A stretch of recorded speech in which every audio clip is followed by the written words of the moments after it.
ರಾಜ್ಯ ರಾಜಕೀಯದಲ್ಲಿ ಇವತ್ತು ಬೆಳವಣಿಗೆ ಆಗಿರುವಂತಹ ವಿಚಾರ ಅಂತಂದ್ರೆ ಅದು ಡಿಸಿಎಂ ಪಟ್ಟಕ್ಕೋಸ್ಕರ ಸಚಿವರು ಪೈಪೋಟಿಗೆ ಬಿದ್ದಿದ್ದಾರೆ, ಪಟ್ಟು ಹಿಡಿದು ಕೂತಿದ್ದಾರೆ. ನೋಡಿ, ಕಾಂಗ್ರೆಸ್ ಅಭೂತಪೂರ್ವವಾದಂಥ ಗೆಲುವು ಆಗ್ತಾ ಇದ್ದಂತೆ ಡಿ.ಕೆ. ಶಿವಕುಮಾರ್ ಅವರು ಸಿಎಂ ರೇಸ್ನಲ್ಲಿ ಇರ್ತಾರೆ. ಕೊನೆಗೆ ಡಿಸಿಎಂಗೆ ಸಮಾಧಾನ ಪಟ್ಕೊಳ್ತಾರೆ. 6 ತಿಂಗಳಾಗಿದೆ, ಆಗಲೇ ಕೆಲ ಸಚಿವರು ನಮಗೂ ಡಿಸಿಎಂ ಸ್ಥಾನ ಕೊಡಿ ಅಂತೇಳಿ 4 ಸ್ಥಾನ ಕೊಡಿ ಅಂತೇಳಿ ಪಟ್ಟು ಹಿಡಿದು ಕೂತಿದ್ದಾರೆ. ಲೋಕಸಭಾ ಚುನಾವಣೆಗೆ ಸಚಿವರು ಸ್ಪರ್ಧೆ ಮಾಡುವಂತೆ ಸುರ್ಜೇವಾಲಾ ಒಂದು ಕಡೆ ಸೂಚನೆ ಕೊಟ್ಟಿದ್ದಾರೆ.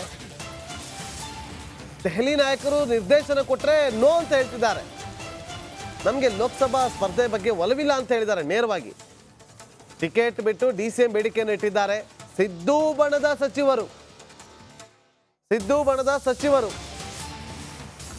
ಸುರ್ಜೇವಾಲಾ ಅವರು, ರಾಜ್ಯ ಕಾಂಗ್ರೆಸ್ನ ಉಸ್ತುವಾರಿ.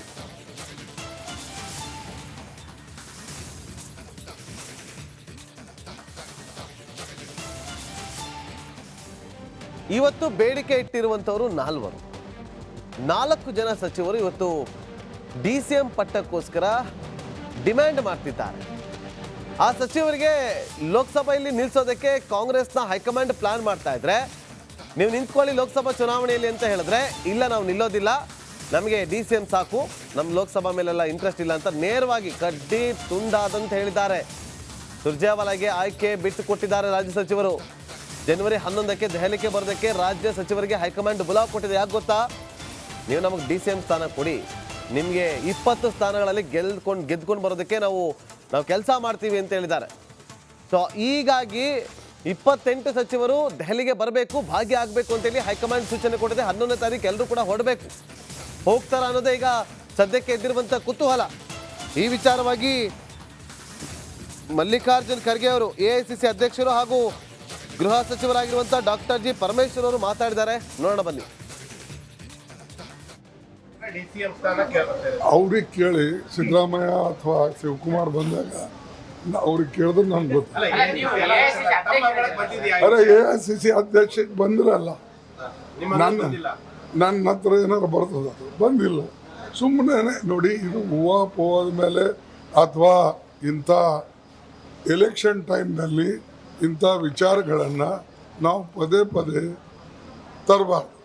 ನಾವೆಲ್ಲ ಮಂತ್ರಿಗಳು ನಮ್ಮನ್ನು ಅವರು ಕರೆದಿದ್ರು.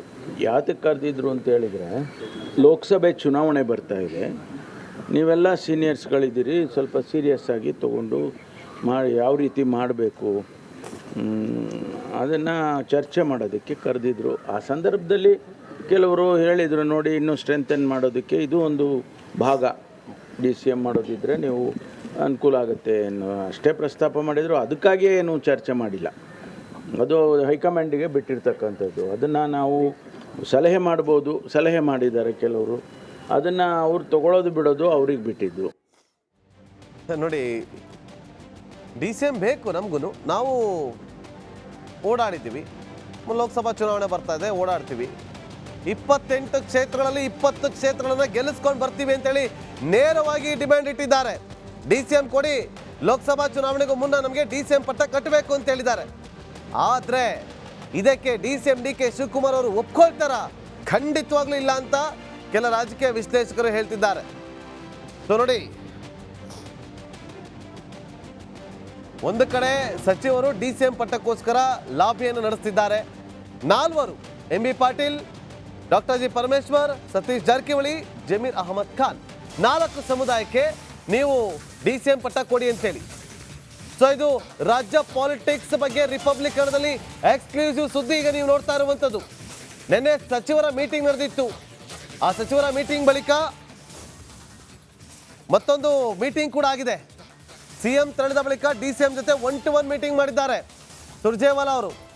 ಸಿಎಂ ಸೇರಿದಂತೆ ಸಚಿವರ ನಡೆಗೆ ಡಿಕೆಶಿ ಹೈಕಮಾಂಡ್ಗೆ ದೂರು ಕೊಟ್ಟಿದ್ದಾರೆ. ಆ ಮೀಟಿಂಗ್ನಲ್ಲಿ ಖಡಕ್ ಆಗಿ ಡಿಸಿಎಂ ಡಿ.ಕೆ. ಶಿವಕುಮಾರ್ ಅವರು ರಿಯಾಕ್ಷನ್ ಕೊಟ್ಟಿದ್ದಾರೆ. ಯಾವುದೇ ಕಾರಣಕ್ಕೂ ಹೆಚ್ಚಾಗಿ ಡಿಸಿಎಂಗಳ ನೇಮಕ ಮಾಡಬಾರ್ದು. ಸಿಎಂ ಮಾತನ್ನು ಕೇಳ್ಕೊಂಡು ನೇಮಕ ಮಾಡಿದ್ರೆ ನಾನು ಹಿಂದೆ ಸರಿತೀನಿ, ನಾನು ಕೆಳಗಿಳಿತೀನಿ ಅಂತ ತಮ್ಮ ಸಂದೇಶವನ್ನು ರವಾನೆ ಮಾಡಿದ್ದಾರಂತೆ ಡಿಸಿಎಂ ಡಿ.ಕೆ. ಶಿವಕುಮಾರ್ ಅವರು. ಇದು ರಿಪಬ್ಲಿಕ್ ಕನ್ನಡದ ಪೊಲಿಟಿಕಲ್ ಎಕ್ಸ್ಕ್ಲೂಸಿವ್ ಸ್ಟೋರಿ. ಒಂದು ಕಡೆ ಸಚಿವರು ಪಟ್ಟು ಹಿಡಿದು ಕೂತಿದ್ದಾರೆ. ನೋಡಿ, ಜಮೀರ್ ಅಹಮದ್ ಖಾನ್ ಅವರು ಮುಸಲ್ಮಾನ್ ಸಮುದಾಯ, ಎಂ.ಬಿ. ಪಾಟೀಲ್ ಲಿಂಗಾಯತ ಸಮುದಾಯದ ಪ್ರಬಲ ನಾಯಕನಾಗಿ ಗುರುತಿಸ್ಕೊಳ್ತಿದ್ದಾರೆ. ಮತ್ತೊಂದು ಕಡೆ ಡಾಕ್ಟರ್ ಜಿ ಪರಮೇಶ್ವರ್ ಅವರು ದಲಿತ ಬಲಗೈ ಸಮುದಾಯದ ಪ್ರಬಲ ನಾಯಕನಾಗಿ ಗುರುತಿಸ್ಕೊಳ್ತಿದ್ದಾರೆ. ಮತ್ತೊಂದು ಕಡೆ ಪರಿಶಿಷ್ಟ ಪಂಗಡದ ಸಮುದಾಯದ ಪ್ರಬಲ ನಾಯಕ ಸತೀಶ್ ಜಾರಕಿಹೊಳಿ ಅವರು.